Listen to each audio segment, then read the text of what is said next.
الطفلة ملي صغيرة يقولوا لها شالا في وطيدك في حمامات، عرفت ملي تحلم بالجبة وباللبسة بلباس تقليدي موروثنا الحق نتاع ربي، مستحيل نستغناو عليه يعني. عسلامة، صحة شريبتكم، سهرة رمضانية ممتعة بامتياز، الحق تفرهدنا برشا، شفنا الصغيرات الكل وليداتنا لابسين العربي، حاجة تفرح برشا.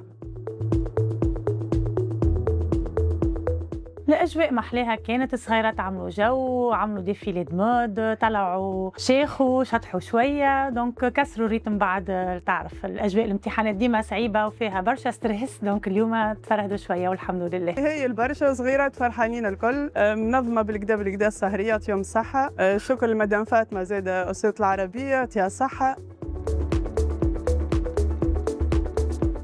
أكيد حاجة باهية برشا، خلي القيم والموروث نتاعنا ديما عند صغارنا موجود.